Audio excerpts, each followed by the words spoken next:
Break के बाद एक बार फिर आप सभी का स्वागत है और अब बात करेंगे एथिक्स कमेटी। जो लोकसभा की एथिक्स कमेटी थी उसके सामने महुआ मोइत्रा कल पेश हुई थी। उनका हंगामा जो है वो सुर्खियां उसने बटोरी और अपमान पर यह विरोध रहा या फिर उन्होंने विक्टिम कार्ड खेला, यह भी एक चर्चा का विषय है। कैश फॉर क्वेरी केस को लेकर विवादों में चल रही टीएमसी सांसद महुआ मोइत्रा गुरुवार को लोकसभा की एथिक्स कमेटी के सामने पेश हुई थी और इस दौरान जो है वो जिनका हंगामा रहा वो चर्चा में रहा। कैश फॉर क्वेरी केस को लेकर विवादों में चल रही टीएमसी सांसद महुआ मोइत्रा गुरुवार को लोकसभा की एथिक्स कमेटी के सामने पेश हुई थी और इस दौरान उनका जो हंगामा रहा वो भी चर्चा में रहा।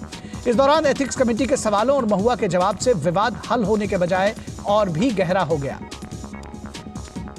दरअसल आरोप प्रत्यारोप इसमें लगाए गए। महुआ मोइत्रा का आरोप है कि पेशी के दौरान उन्हें अपमानजनक सवालों का सामना करना पड़ा। महुआ ने कहा कि कमेटी ने उनसे उनकी व्यक्तिगत जीवन के बारे में अप्रासंगिक जानकारी मांगी और इसका उन्होंने विरोध जताया। उनका कहना था कि पर्सनल सवाल किए गए उनसे। उधर एथिक्स कमेटी के अध्यक्ष विनोद सोनकर का दावा है कि महुआ मोइत्रा सवालों के ठीक जवाब देने के बजाय क्रोधित हो गई और जो उनका रवैया था वो अहंकारपूर्ण था। सोनकर ने कहा कि महुआ ने उनके और कमेटी के अन्य सदस्यों के लिए असंसदीय भाषा का इस्तेमाल किया।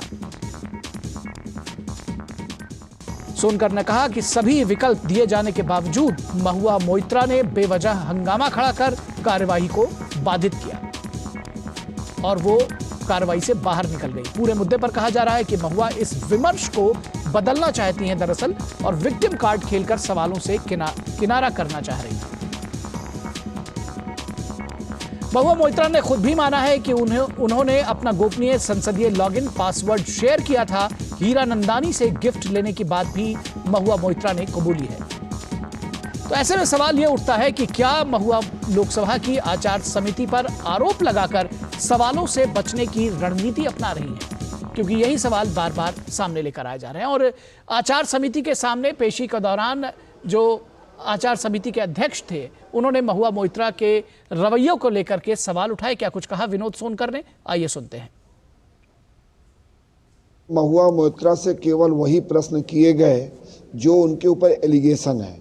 हीरानंदानी के जो एफिडेविट हैं, निशिकांत दुबे का जो एप्लीकेशन है, उनके आधार पर कमेटी इस तथ्य को जानने के लिए उनसे सवाल किए गए और उनको स्पष्ट रूप से ये अधिकार दिया गया था ये कि जिस प्रश्न का जवाब चाहें वो दें और जिस प्रश्न का जवाब ना चाहें वो मना कर दें और चाहे जिस प्रश्न का जवाब चाहें कि बाद में हम लिख के भेज देंगे। लेकिन वो तीनों काम करने के बजाय केवल मूल प्रश्न जांच बाधित हो, जांच ना हो, इसके लिए उनके द्वारा इस प्रकार का हंगामा खड़ा किया गया। एथिक्स कमेटी के सदस्यों के ऊपर, एथिक्स कमेटी के चेयरमैन पर जिस शब्दावली का उन्होंने प्रयोग किया है वो एक सांसद को और एक महिला को शोभा नहीं देता। वो कमेटी के अंदर भी और कमेटी के बाहर भी जिन शब्दों का उपयोग किया है, संसदीय प्रणाली में, लोकतंत्र में ऐसे शब्दों का कोई स्थान नहीं है।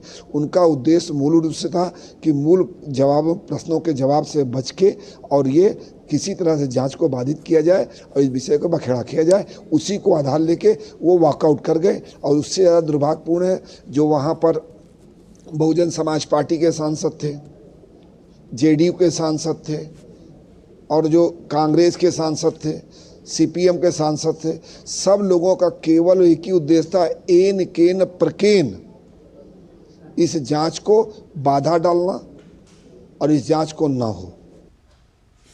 और इस पूरी खबर पर बातचीत करने के लिए हमारे साथ हमारे संवाददाता शैलेंद्र मिश्रा जुड़ रहे हैं। शैलेंद्र, ये जो महुआ मोइत्रा की जो कल पेशी हुई, जो उनके आचार समिति के सामने वो पेश हुई, ऐसा लगता था कि शायद सवालों के सवाल जवाब होंगे और कुछ चीज़ इसमें निकल कर आएगी, लेकिन विवाद और गहरा हो गया। अब आगे ये मामला कहाँ जाता हुआ दिख रहा है आपको?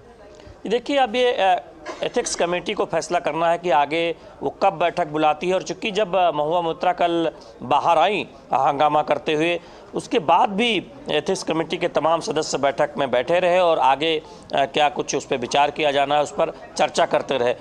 विपक्षी दलों के जो सांसद इस कमेटी के सदस्य हैं वो जरूर बाहर आ गए और महुआ मोइत्रा के बाहर आने के साथ ही, लेकिन हमने देखा कि तमाम सांसद वो जो इस एथिक्स कमेटी के चेयरमैन के अलावा जो सदस्य हैं वो बाद में उन्होंने कहा कि ऐसा कोई सवाल नहीं पूछा गया था, और जो दर्शन हीरानंदानी ने जो हलफनामा दिया था उससे जुड़ा सवाल जैसे ही पूछा गया उस पर उनसे कहा गया जवाब, चूँकि दोपहर के बाद लंच ब्रेक के बाद ये सवाल जवाब हुआ, उससे पहले 1.5 घंटे तक महुआ मोइत्रा ने अपना बयान रखा था और वो उसके बाद हंगामा करते हुए बाहर आ गई।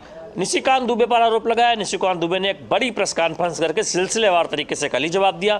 आज निशिकांत दुबे ने ट्वीट करके कहा है कि जो ये बचाव करने की कोशिश की जा रही है कि ओटीपी आता है पार्लियामेंट लॉगिन का और ओटीपी देने पर ही वो मेल खुलता है, तो उस मेल में बहुत सारी ऐसी गोपनीय बातें भी आती हैं, जानकारी दी जाती है। महुआ मोइत्रा चूँकि जो कई अन्य एक कमेटी का उदाहरण देते हुए कहा गया कि उसकी सदस्य है, तो क्या ये राष्ट्रीय सुरक्षा से समझौता नहीं, और इस तरह जो उनका बचाव करने की कोशिश की जा रही है वो कतई एक तरह से जो सच्चाई है उससे मुंह मोड़ने की कोशिश है। तो हम देख रहे हैं कि एक तरफ एक परत दर परत लगातार तथ्यों के साथ निशिकांत दुबे आरोप लगा रहे हैं, शिकायत कर रहे हैं, और हम जानते हैं उसके बाद जब एथिक्स कमेटी ने कार्रवाई की, एथिक्स कमेटी की बैठक हुई, पहले निशिकांत दुबे को बुलाया गया, फिर जो जय अनंत वकील हैं जिनकी शिकायत के आधार पर ये पूरी शिकायत की थी निशिकांत दुबे ने, उनको उनका पक्ष रखने के लिए बुलाया गया, और कल जब महुआ मोइत्रा को बुलाया गया तब हमने देखा कि दोपहर के बाद इस तरह का हंगामा देखने को मिला। तो निश्चित तौर पर जिन सवालों को पूछा जा रहा है महुआ मोइत्रा से